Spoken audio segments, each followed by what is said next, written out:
ليظهره على الدين كله وكفى بالله شهيدا أشهد أن لا إله إلا الله وحده لا شريك له وأشهد أن محمدا عبده ورسوله لا نبي بعده سبحانك لا علم لنا إلا ما علمتنا إنك أنت العليم الحكيم رب اشرح لنا صدورنا ويسر لنا أمورنا واحلل عقدة من ألسنتنا يفقهوا أقوالنا. Yang kita hormati Bapak Ketua Pengurus Masjid Muawanah beserta seluruh jajarannya, yang saya hormati Bapak-bapak, Ibu-ibu, kaum muslimin dan muslimat, para jamaah yang hadir di subuh yang mulia ini, yang saya banggakan adik-adik, para remaja serta anak-anak yang telah mulai melakukan gerakan-gerakan mencintai masjid, terutama sholat subuh yang begitu sulit untuk dikerjakan oleh anak-anak muda. Karena saya tadi lewat di Jalan Juanda dekat RRI lama, banyak sekali anak-anak muda kita nongkrong pakai mobil, sepeda motor. Tidak tahu kita apa yang mereka kerjakan. Tapi ada anak muda yang datang subuh ini di masjid kita ini adalah sebuah hal yang luar biasa. Kita berharap dari anak-anak muda ini akan muncul orang-orang yang akan semakin mencintai agama, yang akan menegakkan kebenaran, yang akan melanjutkan syiar Islam ini di masa yang akan datang. Mudah-mudahan kita semua yang ada di rumah Allah ini akan selalu berada di dalam lindungan dan rahmat Allah Subhanahu wa taala. Amin ya rabbal alamin. Bersyukur kita kepada Allah, subuh ini Allah bangunkan kita dalam keadaan sehat walafiat. Walaupun masih ada sebagian yang mengantuk, termasuk saya. Mengantuk saja. Mudah-mudahan kehadiran kita ini akan berbuah pahala dari Allah. Apalagi yang kita kerjakan adalah salat subuh wa Qur'an al-fajr. Inna Qur'an al-fajr kana mashhuda. Salat yang banyak diperhatikan oleh malaikat, didengarkan bacaannya itu adalah salat subuh. Maka tentunya pahala salat subuh ini melebihi pahala daripada salat-salat yang lain. Mudah-mudahan Allah balas dengan pahala yang berlipat ganda dan Allah siapkan surga bagi kita semua. Amin. Salawat dan salam kita sampaikan kepada Rasulullah sallallahu alaihi wasallam. Ucapan Allahumma shalli ala Muhammad wa ala ali Muhammad. Assalamualaikum ya Rasulullah. Bapak Ibu yang dirahmati Allah Subhanahu wa taala, saya akan baca Quran ada 2 ayat yang berkaitan dengan ayat yang akan kita bahas di subuh ini. Surahnya adalah surah Al-Baqarah ayat 238 dan 239. Yang mau pegang Quran silakan pegang Quran, buka Qurannya. Yang punya HP silakan buka fitur Qurannya, cari surah yang kedua ayat 238 dan 239. A'udzu billahi minasy syaithanir rajim. Sekaligus obat ngantuk.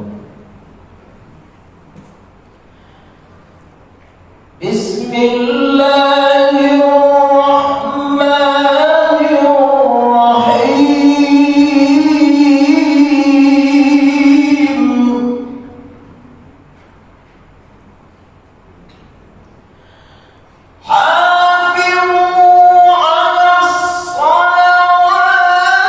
والصلاة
Inilah ayat yang akan kita dalami, yang akan kita pahami, yang berkaitan dengan ibadah yang paling penting di dalam Islam.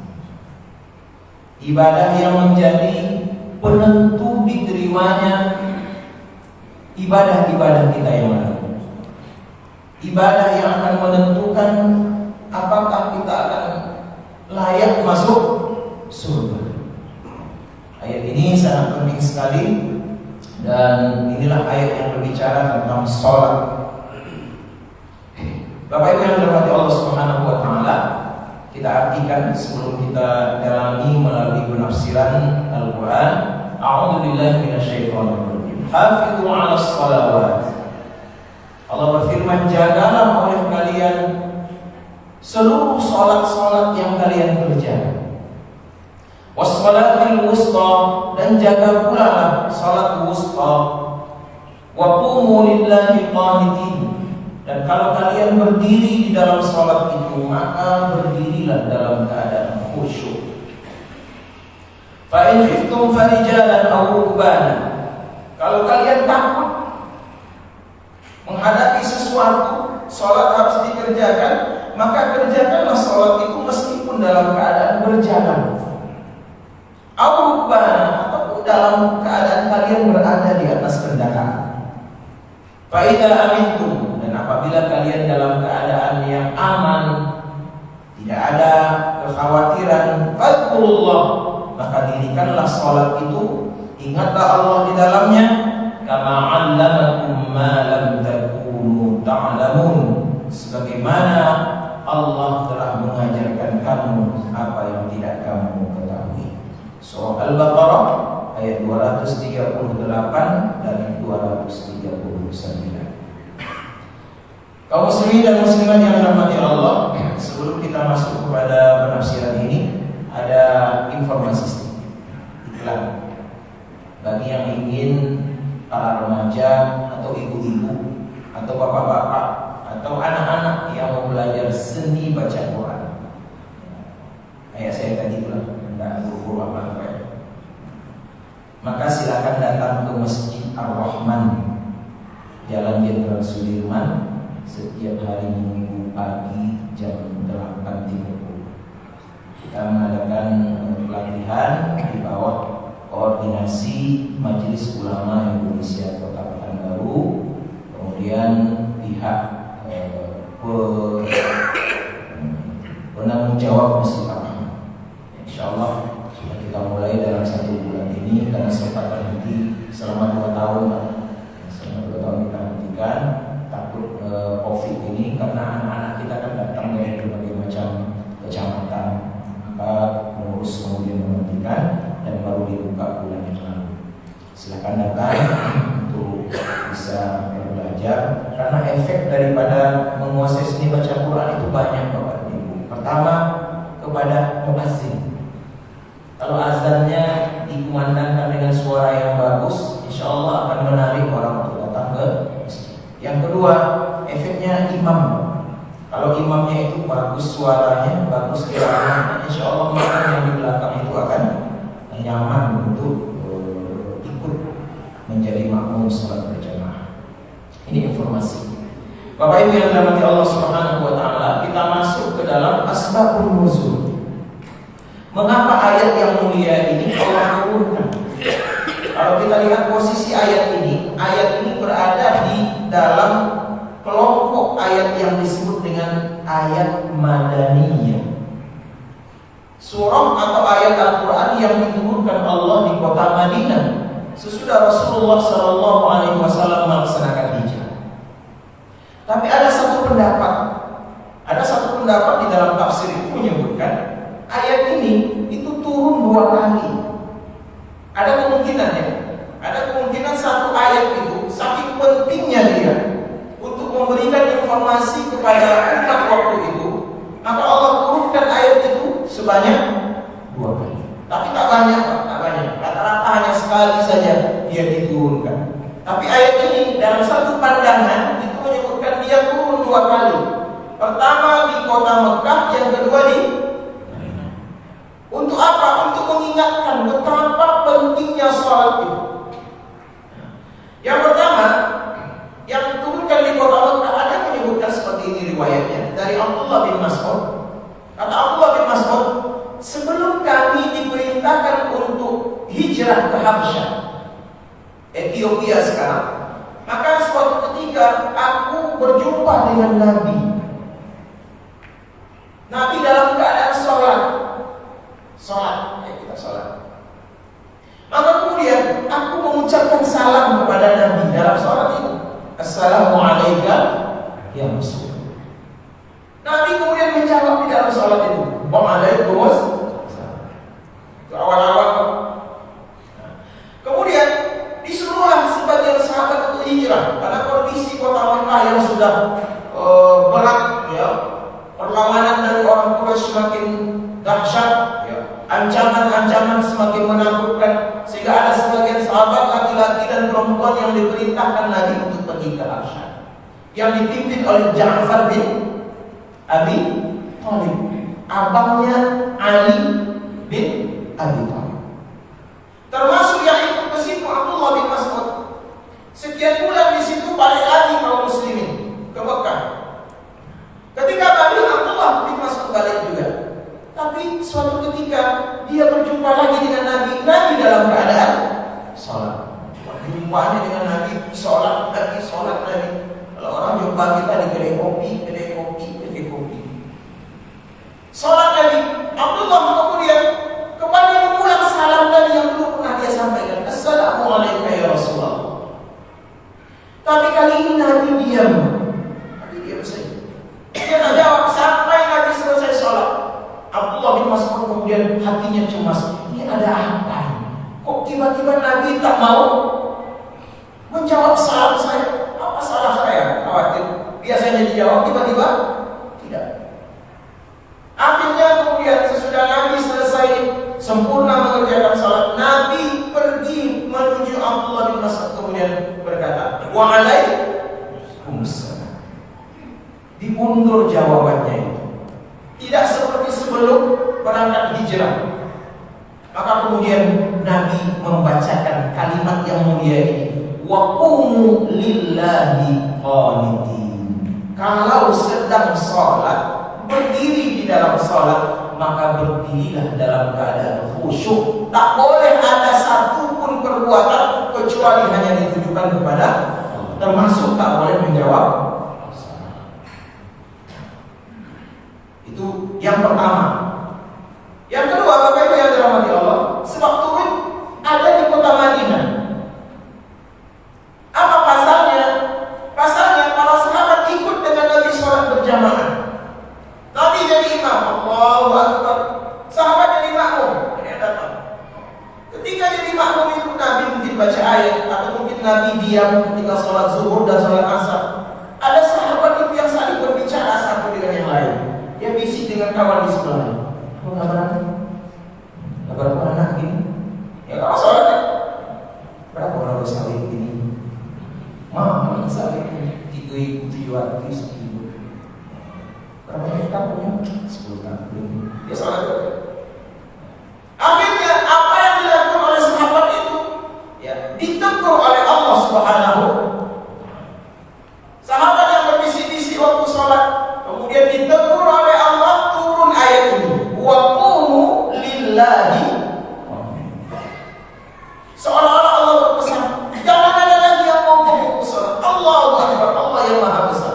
Yang lainnya kecil, tinggalkan urusan dunia kalian, tinggalkan urusan jabatan kalian, tinggalkan keluarga kalian, fokuslah kalian kepada Allah Subhanahu wa ta'ala. Maka sejak saat itu tidak ada lagi para sahabat yang berbicara dengan kawannya di dalam sholat. Fokusnya hanya mendengarkan imam, fokusnya hanya tertuju kepada Allah, fokusnya adalah mendirikan sholat dengan khusyuk. Nah, inilah asbabun nuzul, penyebab turunnya mengapa ayat yang mulia ini diturunkan oleh Allah Subhanahu. Bisa paham Pak ya? Bapak Ibu yang dirahmati Allah Subhanahu wa taala, sekarang kita masuk ke dalam memaknai ayat ini. Betapa pentingnya sholat ini, betapa dahsyatnya ibadah sholat ini, agar kita tidak bermain-main. Karena untuk haji Allah tak pernah suruh kita untuk memeliharanya. Pelihara haji, zakat ada, puasa ada, tapi yang disuruh pelihara itu adalah sholat. Berarti memang sholat ini ibadah yang paling besar sekali. As-salatu imad. Tiang. Kalau ini tak ada tiang, kita robohkan tiang ini, apa yang terjadi dengan masjid kita ini? Imaduddin, tiang agama. Faman aqamaha, orang yang mendirikan sholat, faqad aqamaddin, dia sedang mendirikan agama. Siapa yang meninggalkan sholat, dia sedang menghancurkan agama. Kau boleh jadi di dalam rumah kita terdapat orang-orang yang suka menghancurkan agama, tapi kita kasih makan, kita kasih baju, kita kasih sepeda motor. Siapa dia? Jangan-jangan ada anak kita yang tersembahyang. Hati-hati. Ayat ini mencambuk kita, mengingatkan kita agar jangan pernah bermain-main dengan sholat. A'udzubillahi minasyaitonirrajim. Kita berlindung kepada Allah dari godaan syaitan yang terkutuk. Bismillahirrahmanirrahim. Dengan nama Allah yang Maha Pengasih lagi Maha Penyayang. Hafizu 'alas shalawat. Jagalah dengan sungguh-sungguh, kata Allah, atas sholat-sholat kalian. Dua kalimat, hafizu as-shalawat. Nah, ini ada rahasianya. Hafizu dan as-shalawat. Ayatnya pendek tetapi maknanya dalam. Makanya Al-Quran dikatakan sebagai jawami'ul kalim. Ayatnya singkat tapi mengandung makna yang begitu luas. Ibarat kata ulama, Quran itu seperti berlian. Dari mana-mana sudut berlian itu berkilauan, bercahaya. Itu Al-Quran. Maka Allah mulai dengan kata-kata hafizu. Ini kalimat perintah. Dalam bahasa Arab disebut dengan fi'il amar. Perintah. Perintah yang datang dari atas ke bawah. Kalau yang atas ke bawah memerintahkan, yang bawah wajib untuk mengerjakan. Kalau yang memerintahkan dari bawah ke atas, namanya apa? Doa. Nah, kita juga sering memerintahkan Allah ya, Pak ya. Rabbana atina, perintahkan, ya Allah berikanlah kepada kami.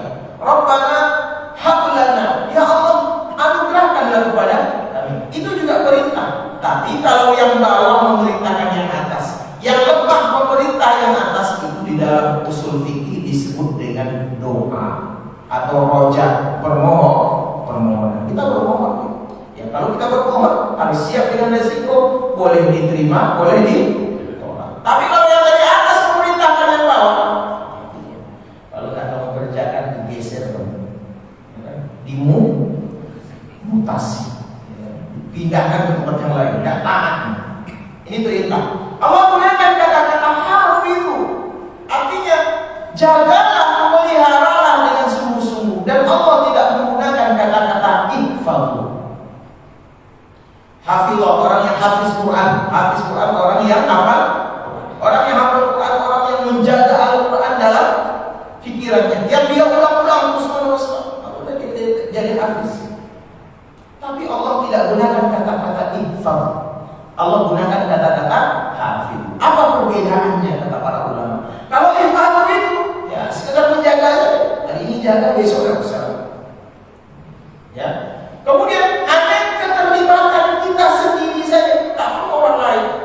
Tapi ketika Allah gunakan kata-kata hafiz ini, maka dia bermakna hari ini kamu jaga, nanti kamu jaga, besok kamu jaga, minggu depan kamu jaga, yang penting jaga terus.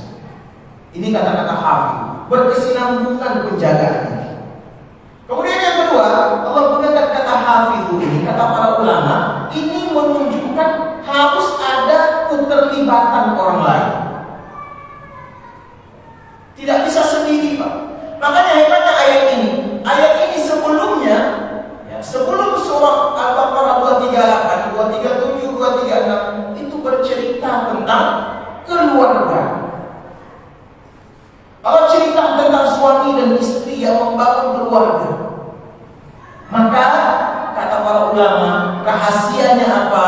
Di dalam keluarga kita mesti ada upaya untuk saling menjaga, saling mengingatkan, saling memberitahukan perkara apa? Perkara sholat. Makanya ketika ada seorang suami, dia bertanggung jawab kepada istrinya. Ketika datang waktu sholat, istrinya masih sibuk dengan hal-hal yang bersifat duniawi, ingatkan istrinya, sayangku, sholat. Dia punya anak, anaknya entah di mana-mana, maghrib sudah datang, dia cemas, dia akan telepon anaknya, anakku di mana engkau? Sholat waktu maghrib sudah masuk. Kita mau jawab, ini kata-kata hafidh. Dan luar biasa, luar biasa.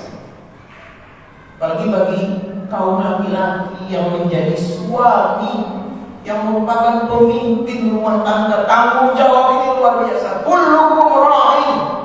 Kita memimpin, wa kullukum mas'ulun 'an ra'iyati. Kita yang memimpin ini mesti bertanggung jawab suatu saat nanti untuk mempertanggungjawabkan siapa yang kita pimpin. Termasuk salah satunya di bidang berangkat kita ke masjid, kan anak-anak kita berangkat ke masjid, ngantuk ayah, gendong dia dudukkan yang sama di pasar sebulan, tak mau juga ambil gayung tuh istirahat. Insya Allah aman ke depannya. Udah ayahnya sebulan, kayak di pesantren kami dulu di pesantren memang awal-awal susah, tapi nanti ketika sudah terbiasa, orang takbir, sholatu wassalamu karena sudah terbiasa. Maka Allah titik pesan, wahai orang-orang yang ada dalam keluarga, saling ingat mengingatlah kalian untuk perkara salat. Apa yang kita jaga kata Allah? Salawat. Salawat ini jamak daripada salat. Salatun, salatani, salawat. Apa salawat yang dimaksud ini? Salat fardu yang Allah wajibkan kepada kita. Yang kewajiban itu turun berbeda dengan kewajiban-kewajiban ibadah yang lain. Wajib kita hormat kepada orang tua, turun ayat Quran, wa bil walidaini ihsana. Turun Quran, terlaksanalah perintah itu. Wajib puasa, turun ayat kutiba alaikumus syiyam. Wajib haji, wa atimul hajja wal umrata lillah. Wajib zakat, qad aflaha man tazakka. Tapi wajib sholat tak langsung turun ayat. Apa yang dilakukan Nabi SAW? Nabi naik bermiliar-miliar kilometer sampai ke langit yang ketujuh, sampai ke Sidratul Muntaha. Tidak sanggup malaikat Jibril untuk sampai ke situ, kecuali hanya diberikan oleh Allah wewenang kepada Nabi. Disitulah sholat diberikan oleh Allah Subhanahu wa Ta'ala, yang difardukan kepada kita 5 kali sehari semalam, yang dia merupakan tiang agama. Ini yang harus kita jaga, kata sholat. Dan sholat adalah ibadah penentu. Hadis Nabi menyebutkan, awal nanti kita ditengok oleh Allah, ditimbang oleh Allah amal ibadah kita adalah perkara sholat. Kalau sholatnya benar, maka yang lain dianggap benar. Kalau sholatnya salah, yang lain dianggap salah. Maka sholat subuh, zuhur, asar, maghrib, dan isya, ini yang harus kita jaga. Atau yang kedua, yang juga harus dijaga itu adalah sholat sunnah kita. Karena kata sebagian riwayat menyebutkan, nanti orang akan ditengok sholat fardunya. Kalau tidak sempurna sholat fardunya, akan disempurnakan lewat sholat sunnah. Makanya mengapa kita dianjurkan banyak banyak sholat sunnah. Karena nanti takut kita sholat fardu kita tidak sempurna. Tidak sempurna di mana? Fawailul lil musallin alladzina hum an salatihim lalai. Kadang-kadang kita tertarik mungkin dengan kesibukan duniawi, akhirnya diundur-undurkan sholat kita.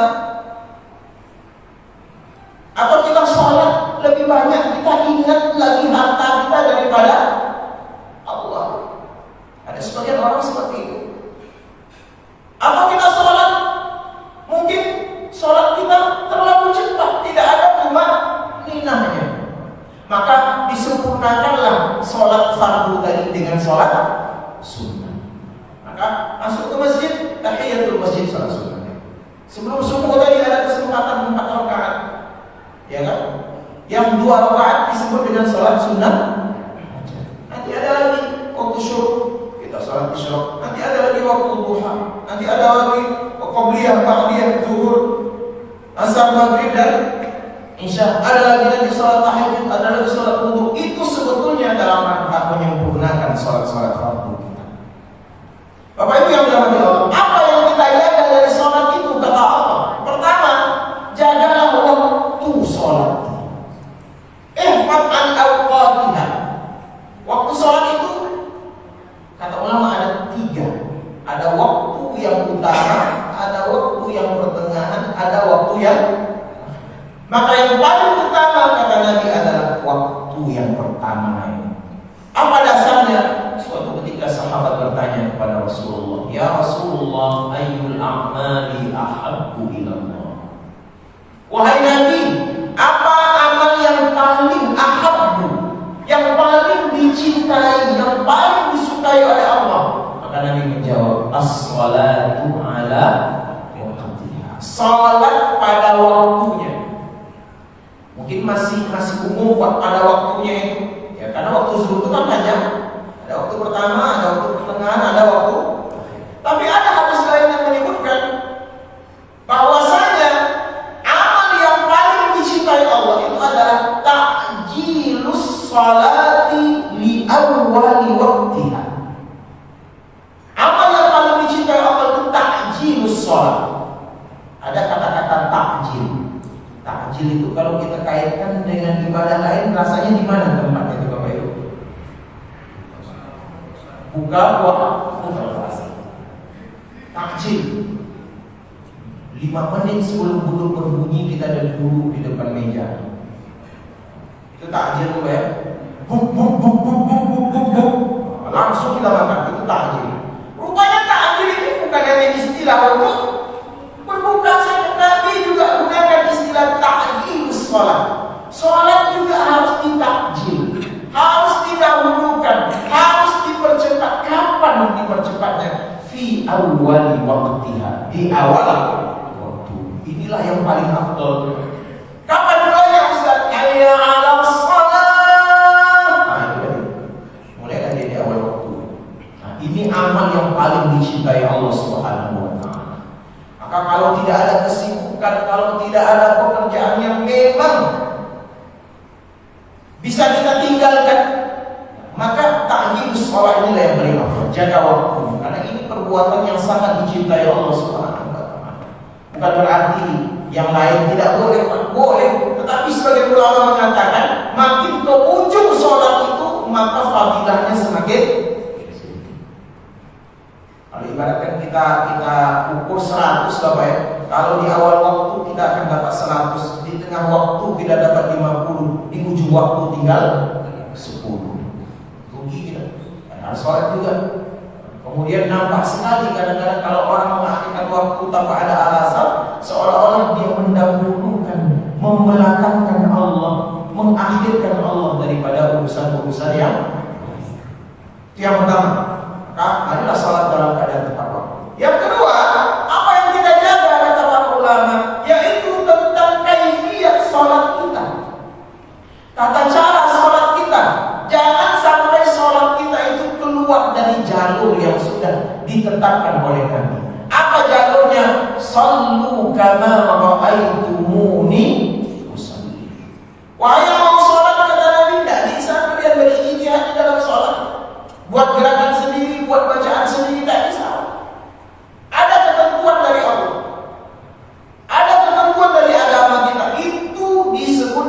ibadah mahdhah. Apa ibadah mahdhah itu? Ibadah yang ketentuannya sudah ditetapkan oleh Allah. Tidak bisa kita berijtihad. Makanya di dalam ayat terakhir yang saya bacakan tadi, fadhkurullaha kama 'allamakum, yang mengajarkan kita sholat itu adalah Allah. Kepada siapa Allah ajarkan? Kepada Rasulullah, Nabi yang diajarkan Allah. Inilah gerakannya, ya. Inilah bacaannya. Maka disebutkan sholawat yang paling baik itu sholawat di dalam sholat itu. Kenapa? Yang paling baik sholawat di dalam sholat, Allahumma sholli ala Muhammad wa ala ali Muhammad kama shallaita ala Ibrahim. Karena yang mengajarkan adalah Allah. Maka mari kita jaga sholat. Tata caranya tak boleh keluar dari tata cara Nabi. Yang itu dilakukan oleh para sahabat. Sikapnya dilihat sahabat, diriwayatkan. Bacaannya didengar oleh para sahabat, diriwayatkan. Maka ketika doa iftitah Nabi membaca dalam sebagian Allahumma ba'id baini wa baina khataaya. Sebagian lagi Nabi membaca kabira walhamdulillahi katsira. Kesemuanya itu laporan dari para sahabat. Nabi membaca surah Al-Fatihah. Nabi membaca surah pendek. Nabi rukuk, Nabi sujud, Nabi duduk antara dua sujud, Nabi tahiyat, ada bacaan-bacaan. Tak bisa kita berbeda dengan Rasulullah SAW. Inilah aliran, inilah madhabnya Ahlus Sunnah. Karena ada satu kelompok yang berbeda, kelompok Syiah. Syiah beda dengan kita. Salat Syiah itu 3 kali sehari. Jumatnya tidak wajib. Kalau kemana-mana bawa kartu, ada batu Karbala di situ, tahu di tempat sujudnya. Kalau nggak bawa itu tak sah nih. Kemudian gerakannya berbeda dengan gerakan kita. Karena mereka berada di luar madhab Ahlus Sunnah wal Jamaah. Bapak Ibu yang dirahmati Allah, kemudian Allah berfirman, "Was-shalatil wusta." Jaga sholat kalian yang fardu yang 5 kali, jaga juga sholat sunnah kalian, tapi ada sholat yang spesial. Nama sholat itu adalah sholat wusta. Ini kaidah fikihnya seperti ini. Kalau ada yang umum datang di awal, kemudian datang yang khusus berikutnya, yang khusus ini kedudukannya luar biasa. Ya. Sholat umum ini, tiba-tiba Allah ingatkan kita jaga sholat wusta. Berarti sholat wusta ini dahsyat. Kedudukannya luar biasa. Sama seperti ketika Allah berfirman, "Tanazzalul malaikatu war-ruhu fiha bi'izni rabbihim min kulli amr." Turunlah seluruh malaikat pada waktu itu, pada malam Lailatul Qadar. Dan turun pula Jibril, yang Jibril itu juga malaikat. Allah ceritakan seluruh malaikat, datang Jibril kemudian juga diceritakan. Ini menunjukkan Jibril ini bukan malaikat sembarang. Nah, begitu juga dengan ayat ini. Allah ceritakan as-shalawat. Allah ceritakan pula tentang sholat wusta. Berarti sholat wusta ini sholat khusus. Cuma perkaranya apa yang dimaksud dengan sholat wusta? Kalau kita lihat dari segi maknanya, wusta itu diambil dari kata-kata wasat. Wasat itu artinya pertengahan. Wasatiyah artinya moderat. Nah, istilah moderat sekarang lagi dikembangkan, moderasi beragama. Saya baca semalam itu dana dari pemerintah untuk moderasi beragama ini tahun lalu 400 miliar. Tahun ini 2022 ditambah menjadi 3,1 triliun untuk mengkampanyekan sikap moderasi beragama. Ya, tidak ekstrim lah Pak ya. Tidak ekstrim, tidak radikal. Itu mungkin maksud pemerintah ya. Kepada siapa ditujukan ini? Kepada umat. Jadi ada ekstrim. Tahu di mana ekstrim kita? Tidak pernah umat Islam memberontak kira-kira ya. Yang memberontak itu siapa Pak? PKI. Ya. Umat Islam inilah yang kira-kiranya yang mendirikan negara ini. Para ulama yang menyusunnya, para ulama yang berjuang dengan para santri. Bahkan boleh dikatakan 90% pahlawan itu semuanya beragama.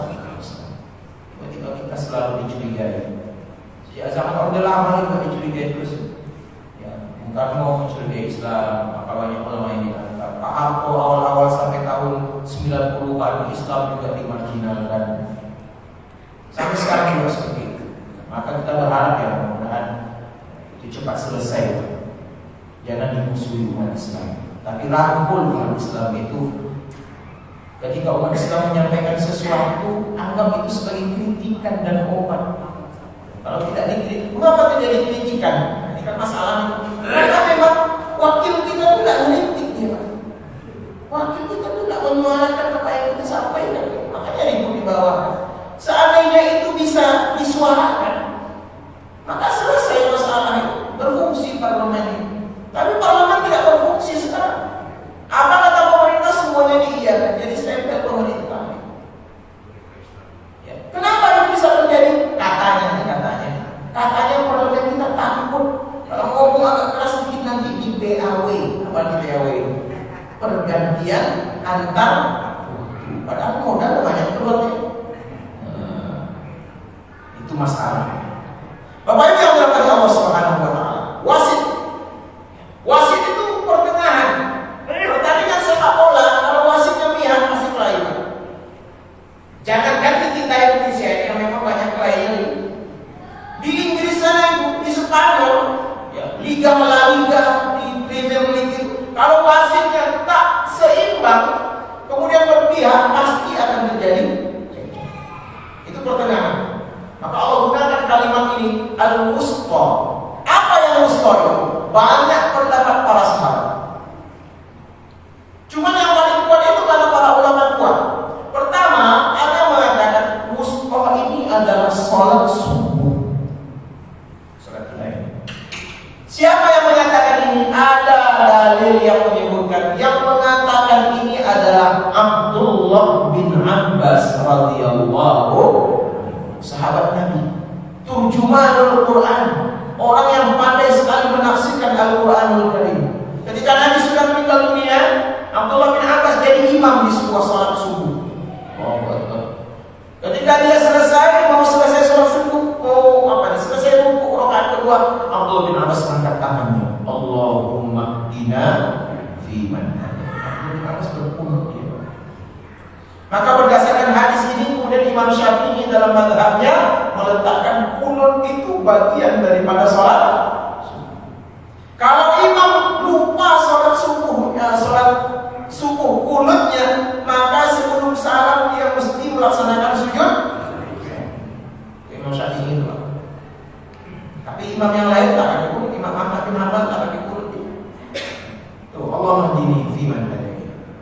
Maka setelah sholat, datanglah murid Abdullah bin Abbas kepada beliau, bertanya, wahai sahabat Nabi, wahai guruku, aku tak paham ini, apa yang dimaksud dengan hafidhu ala sholawati was sholatil wusta. Apa sholat wusta ini? Maka Abdullah bin Abbas mengatakan, sholat wusta itu adalah sholat yang baru saja kita kerjakan. Sholat apa itu? Berarti sholat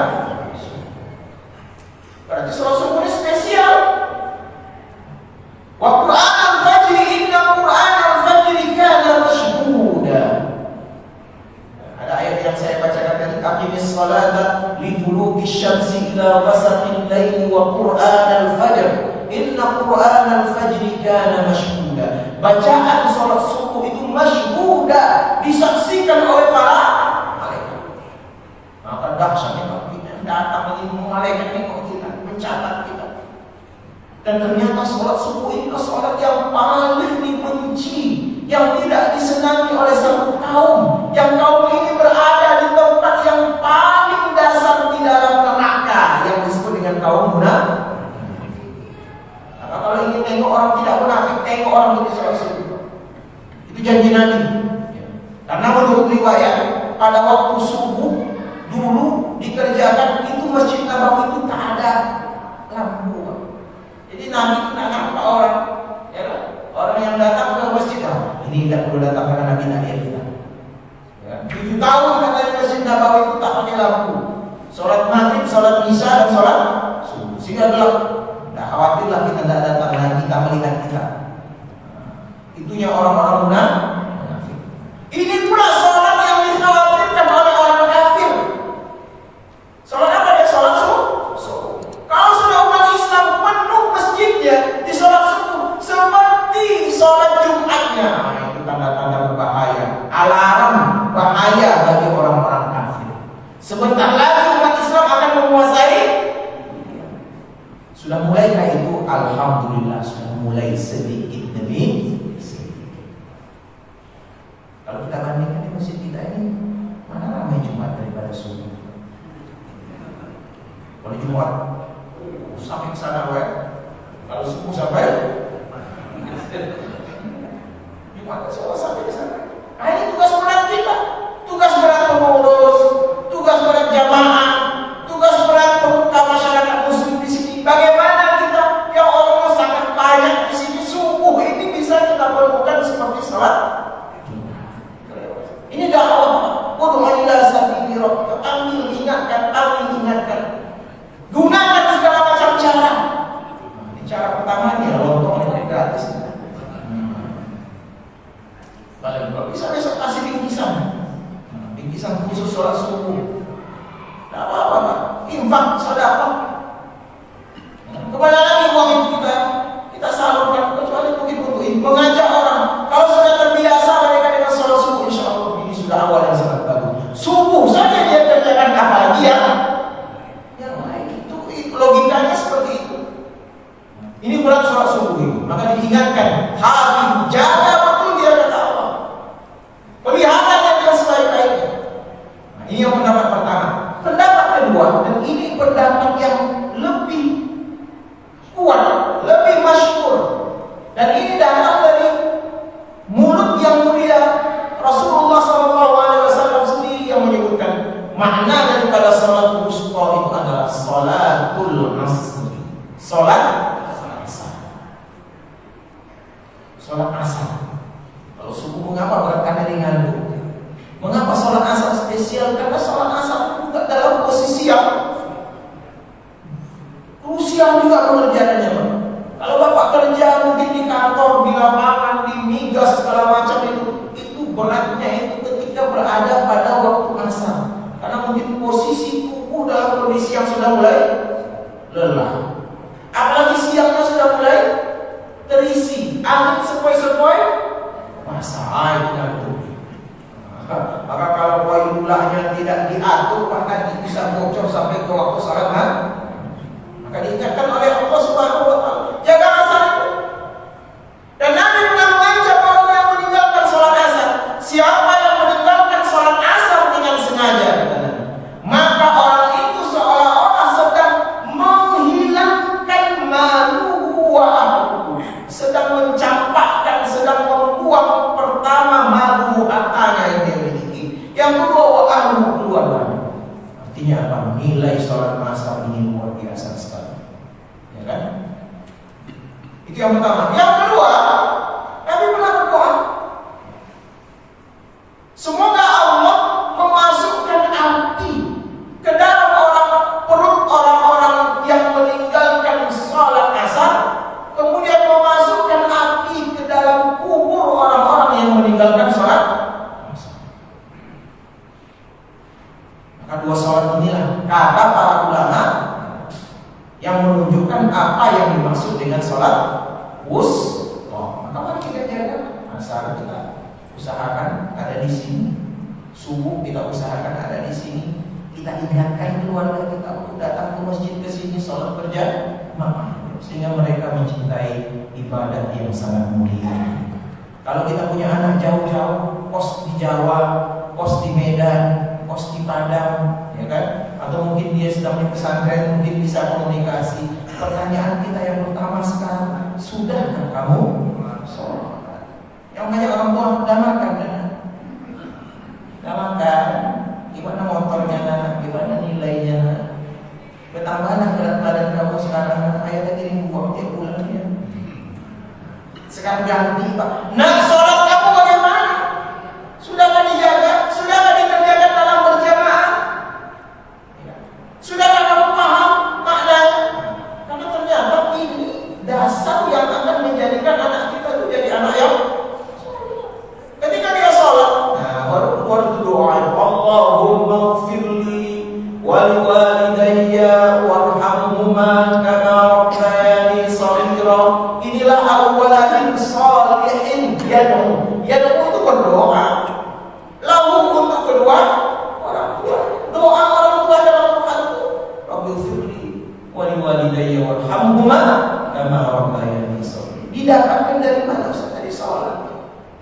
Tidak dari nightclub, mohon maaf. Nightclub dia masuk ke ozon, ngapain?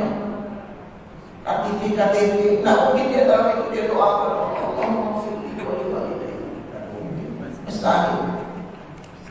Trek-trekan dia. Angkat depan depannya tak mungkin waktu depan depan itu Allahumma. Disinilah tempat mereka berdoa itu. Dan itu akan kembali kepada kedua orang tuanya. Kemudian kalimat terakhir ayat pertama, wa qumu lillahi qanitin. Allah titip pesan kepada kita, qumu. Ini menjadi fi'il amar lagi. Kalau kamu berdiri kata Allah di dalam salat, qumu, berdirilah kamu qanitin, dalam keadaan qunut, dalam keadaan khusyuk, tak ada pekerjaan lain kecuali hanya fokus kepada Allah. Maka orang yang khusyuk itu adalah orang yang memang waktunya, niatnya, tujuannya, wajahnya hanya dihadapkan kepada Allah. Apa cara kita untuk menjadi khusyuk dalam salat? Dari pertama tentu niatnya. Usalli fardhu subhi rak'ataini mahmuman lillahi. Yang kedua, apa yang membuat kita khusyuk? Pandangan mata kita. Pandangan mata tak boleh jelalatan kemana-mana. Ya, maka makruh dia. Yang diwajibkan, pandanglah tempat sujud. Yang boleh kita menengok ke atas waktu sholat itu hanya ketika kita sholat di depan Ka'bah. Kenapa? Karena sunnah melihat. Oh, karena ada di depan. Tapi kalau di sini tidak boleh. Makanya hati-hati dengan tulisan-tulisan. Kalau yang ada sekarang ada TV taruh di depan, Pak. Ya, TV itu kadang ada gambarnya waktu sholat berlangsung. TV tak pernah mati. Ada persimpangan gambar orang sedang tawaf secara langsung, Pak. Ya, tentu ibu orang kawan dia kan. Banyak orang di rumah, ya hilang khusyuk itu. Atau pakai baju lah ya. Maka yang putih ini yang netral, karena disuka. Saya tak pakai baju putih karena habis ini harus menyambut Pak Sekjen Kementerian Agama.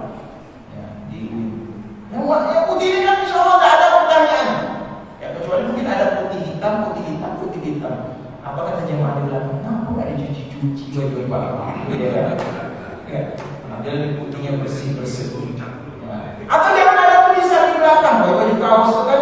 Ya, kalau bisa hindari dia, apalagi ada tulisannya, memang gua pikirin. Nah, kan? Apalagi ada kaos belalang apa namanya? Kapuyu itu Pak. Itu kapu ada tulisannya Pak. Buat kita ketawa. Nah, itu hati-hati, hilang khusyuk kita. Maka tengok ke bawah. Apa yang membuat kita khusyuk? Bacaan imam itu kita dengarkan dan kita paham. Bacaan yang kita baca, kalau sholatnya sholat mungkin silent, zuhur, asar, itu bacaannya kita perhatikan dengan baik. Itu yang mendatangkan khusyuk. Maka disinilah tak pernah berhenti belajar agama. Kenapa? Karena kita sholat itu Alhamdulillahi qanitin, khusyuk kita. Alhamdulillahi rabbil alamin. Paham kita artinya? Ayat dibacakan oleh imam tadi, Wallahu alladzi la ilaha illa hu al-malikul quddus. Dia dengar dia. Oh, itulah Allah itu Al-Malik, Raja Al-Quddus yang Maha Suci, As-Salam yang damai, Al-Mu'min yang amanah, ya, yang memberikan ketenangan. Subhanallah ya amma yusyrikun. Maha Suci Allah dari apa yang mereka sekutukan. Itu yang mendatangkan kita khusyuk.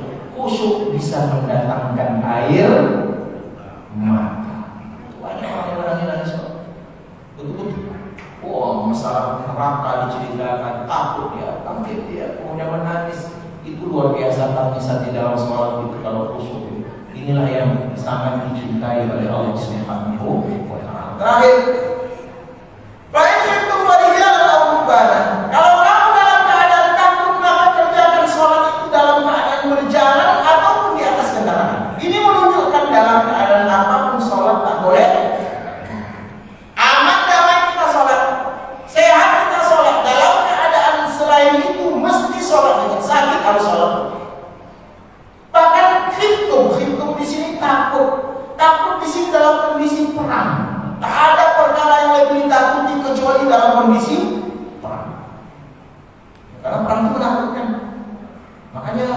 yang dikirim ke Papua itu, yang berani berhadapan dengan yang tak pakai senjata, pokok senjata. Kalau dikirim ke Papua, jangan dikira tenang itu Pak, tentara kita itu, brimob kita itu, takut mereka yang dikirim, takut pula keluarga yang ditinggal, takut perang, karena dia berkaitan dengan nyawa. Perang, tak ada perang saudara. Ya kan? Ini orang perang dianggapnya saudara. Mari kita rangkul saudara kita. Ya kan enggak kita juga? Ya kan? Saudara yang mengkritik dia, yang mengingatkan dia dimusuhinya. Ada tuh sekarang lagi booming. Dalam kondisi perang pun kata Allah Subhanahu wa taala, kerjakan sholat meskipun dalam keadaan berjalan. Maka sholat itu kata Rasulullah empat yang normalnya, zuhur, asar, isya. Kalau dalam kondisi safar dia jadi dua. Kalau dalam kondisi perang bisa jadi satu. Bahkan sahabat bercerita, kami itu beradu pedang kami dengan musuh kami, orang-orang kafir. Dalam keadaan itu kami tetap dalam keadaan sholat. Nah, itu dia. Jadi tidak bisa meninggalkan sholat ini. Karena pernah diajak oleh Nabi. Ada sahabat bertanya kepada Rasulullah, ya Rasulullah, bagaimana kalau kami tinggalkan sholat satu kali saja? Sengaja kami ya Rasul. Berapa lama kami dapat hukuman? Nabi katakan, kalian diazab oleh Allah satu hukum 80 tahun di dalam neraka. Jangan samakan 80 tahun di neraka dengan di dunia. Satu hari di akhirat sama dengan 1000. Alhamdulillah. Maka kerjakan sholat meskipun dalam keadaan berjalan, apapun di atas kendaraan bisa sholat, sesuaikan dengan kondisi kita. Orang yang di atas safarnya, di atas kendaraan sholat, dia pertama cari kiblat. Nanti kalau berputar-putar mobil itu, kapal itu ikuti kapal itu. Jangan cari buat kiblat kita yang berputar-putar nanti. Itu dia. Sholat ya. Faiza amintum, kalau kamu dalam keadaan aman kata Allah, fadhkurullah, ingatlah Allah, dirikanlah sholat itu kama 'allamakum ma lam takunu ta'lamun, sebagaimana Allah mengajarkan kepada kalian. Allah yang mengajarkan kita, 'allamal insana ma lam ya'lam. Bersyukur kita Pak, rezeki kita dari Allah, ilmu kita ini juga datang dari Allah Subhanahu wa taala. Maka terimalah semua pemberian Allah itu dengan baik. Berbaik sangkalah dengan Allah Subhanahu wa taala, syukuri apa yang Allah berikan kepada kita semua. Maka ayat ini mengingatkan kita, mari kita menjaga sholat. Ya, kalau sholat kita saling mengingatkan kita dengan anggota keluarga kita, dengan tetangga kita, ajak orang untuk sholat. Ya, kemudian peliharalah waktu sholat, peliharalah kaifiah sholat itu, agar sholat kita ujungnya menjadi sholatul khasyi'in, sholat yang khusyuk, sholat yang diterima oleh Allah, sholat yang akan menjadi innas sholata tanha 'anil fahsya'i wal munkar. Inilah yang dapat saya sampaikan, mudah-mudahan bermanfaat untuk kita semua. Sebelum saya akhiri, yang mau bertanya, saya satu saja. Yang kosong. Ya, silakan. Bismillahirrahmanirrahim. Assalamualaikum warahmatullahi wabarakatuh. Waalaikumsalam. Nah, setelah mendengar kajian dari Ustaz, maka saya kesimpulan saya, tentu tidak ada istilah qada shalat. Siapa? Qada shalat. Qada shalat itu ada di dalam Quran. Itulah yang kita sebut dengan jamak, ya, jamak qada. Qada itu sholat yang dikerjakan tidak pada waktunya, kita mengganti. Berkaitan dengan qada, pertama bisa jadi dia dilaksanakan ketika seseorang berada dalam keadaan uzur. Uzur bagaimana? Uzur salah satunya itu adalah safar. Safarnya yang jaraknya tidak boleh kurang dari 86 kilo. Maka kita kenal istilah jamak takdim atau jamak takhir. Ada qasar. Jadi waktu maghrib bisa kita kerjakan di waktu isya. Kemudian yang kedua, qada ini untuk mengganti sholat yang tertinggal. Mungkin kita lupa, atau mungkin ada kesibukan yang luar biasa. Nabi pernah ketika perang Ahzab, dalam riwayat disebutkan perang Khandaq, perang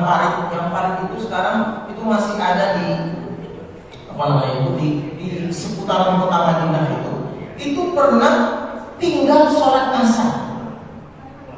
Ada sholat asar Nabi tinggal karena perang tadi itu. Maka Nabi marah sekali. Orang-orang kafir Quraisy ini membuat kami sibuk sehingga meninggalkan sholat asar. Sampai masuk waktu maghrib Nabi belum mengerjakan sholat asar. Kapan Nabi kerjakan? Antara maghrib dengan isya. Itu namanya qadha. Apa yang ketiga, qadha itu bagi orang yang meninggalkan sholat dulu. Ketika mungkin masih dalam masa jahil, iya kan? SMA dulu kita kan tidak semua tiba-tiba jadi orang hebat semua kayak ini kan. Punya latar belakang semua kita nih Pak ya. Mungkin dulu ada yang baru tobat setahun yang lalu, ada 5 tahun yang lalu. Dulu Pak Ustaz banyak cerita, aku tidak sembahyang Pak Ustaz. Ya, sekarang ini udah 3 hari baru sadar apa nanti bekal menuju hari akhirat. Dulu kami waktu SMA nggak sembahyang, punya anak 1 nggak sembahyang, bahkan kami sepakat dengan istri kami memang nggak sembahyang. Ya kan ada seperti itu Pak ya. Tidak kita pungkiri itu banyak. Ya. Tapi sekarang sudah sadar ketika dengan pengajian ini ya Allah ini kita mau mati, ini sholat nanti akan jadi penerang, sholat yang akan ditimbang, sholat yang akan jadi penentu. Kami sadar apa cara kami untuk bertaubat Ustaz? Ada 2 cara kata para ulama. 1 istighfar aja lah. Janji kita tidak akan mengulangi lagi. Kemudian sholatlah tepat waktu, perbanyaklah sholat sunnah. Karena itu akan mengganti. Apa yang kedua? Kata sebagian ulama mesti diganti. Ini menggantinya. Hilang 5 tahun akan 5 tahun ke depan. Hitunglah tuh Pak. Berarti ada qadha. Habis sholat subuh berjamaah, pulang cepat-cepat lanjutkan sholat subuh yang kedua. Qadha. Ya kan? Nah, yang subuhnya hati-hati Pak. Jangan kerjakan di sini. 3 orang nanti tidak ada sholat sunnah Pak dia subuh. Kalau ada ajaran baru nih, rukunnya siapa? Kok salah mengartikan qadha tadi dikerjakan yang sesudah sholat subuh. Pulang lagi Pak. Kerjakan sendiri di kamar. Malu sama mini. Kunci pintu. Itulah yang disebut dengan qadha. Ada qadha Pak ya. Jadi sholat itu ada adaan langsung. Yang kedua ada qadhaan sebagai itu dia ada. Cuman kan di sini ya kita tidak bisa hanya memaknai ayat ini saja Pak ya, karena pasti Quran itu ada ayat lain yang menjelaskan di tempat yang cuman kesimpulannya seperti itu. Ada sholat itu ya Pak. Silakan Pak Haji.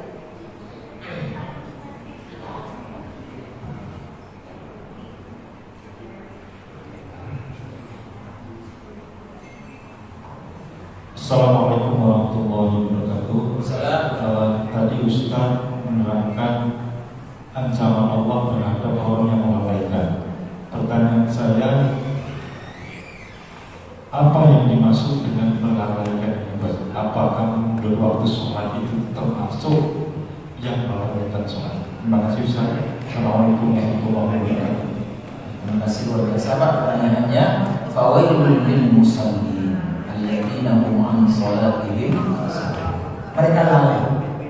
Lalai itu tentu banyak sekali maknanya. Itulah gunanya ilmu tafsir yang menjelaskan itu. Yang pertama sahun an awqatiha. Betul. Waktunya dia lalaikan Pak. Kalau masih di dalam waktu sholat itu oke, tidak ada masalah. Cuman kan fadilahnya tidak kita dapatkan. Cuman ini kan yang enaknya seolah-olah gini. Ya kita sholat asar kok jam 5 lewat 55. Nah, ini kan asar jam 5 lewat 55. Padahal tak ada pekerjaan yang lain. Ya tidak lupa, dia sehat segala macam. Berarti seolah-olah meletakkan Allah itu di nomor yang sekian. Padahal kita disuruh Allah untuk mencintai Allah, mendahulukan Allah, ya. Kemudian memprioritaskan Allah. Tapi kok mengapa Allah itu dia taruh di nomor yang sekian? Dia lebih sibuk kepada anaknya, dia sibuk kepada hartanya. Padahal harta itu akan dia tinggalkan. Dia akan sampai pada kata inna lillahi wa inna ilaihi raji'un. Nah, itu dia. Tapi kalau ada alasan, apa alasannya? Tolong Pak, tidak ada lagi Pak. Kalau tolong tidur itu tidak ada masalah. Fi'al qalam. Cuma nanti ketika kita teringat cepat kerja. Nah itu. Yang kedua kaifiyat yang tadi. Wa qumu lillahi qanit itu tidak dia dapatkan, tidak khusyuk. Maka banyak orang menemukan uang di dalam sholat. Orang matikan kompor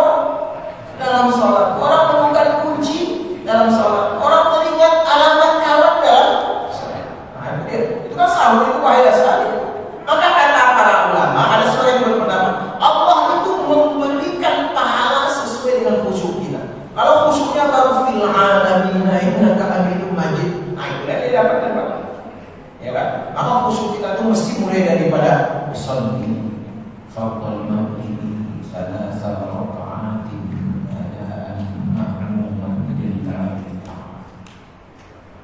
Mulai khusyuk.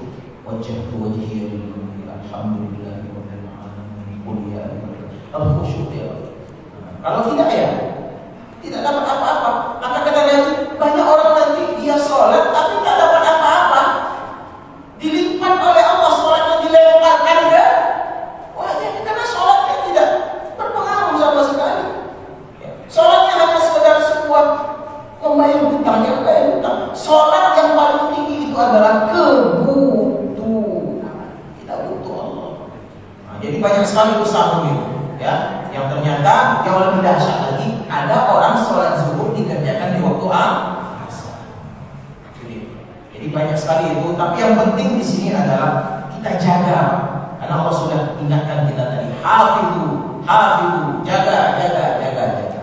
Ya, orang yang menjaga, satpam menjaga masih fokus. Nampak dia orang lain masuk, dia kunci pintu, dia jaga tuannya. Ya kan? Kalau ada ini bahaya, dia cepat memberitahukan. Orang sholat itu seperti itu. Kiri kanan atas bawah dia jaga sholatnya.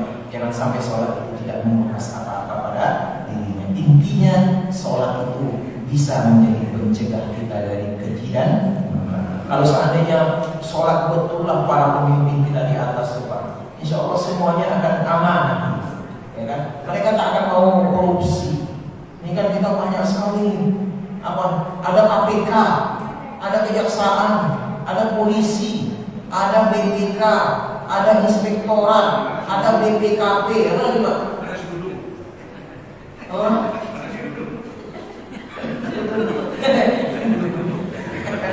Itu kan udah banyak itu Pak. Undang yang mengawasi kita di Indonesia ini. Apa yang terjadi dengan korupsi ini? Apa betapa kurang? Apa betapa ya? Betapa. Asabri itu 32 triliun Pak. Jiwasraya, maksud saya benar Pak. Kita udah 65 tahun, sejuta sebulan potong gaji, kita mau mengambil uangnya hilang. Kenapa itu bisa terjadi? Karena sholatnya juga tidak tanha anil fahsya'i wal wahayanya semua sholat ini kalau tidak sampai di dalam hati. Dia tak takut lagi dia. Ya, maka Profesor Salim Said menyebutkan orang Amerika takut sama Tuhan.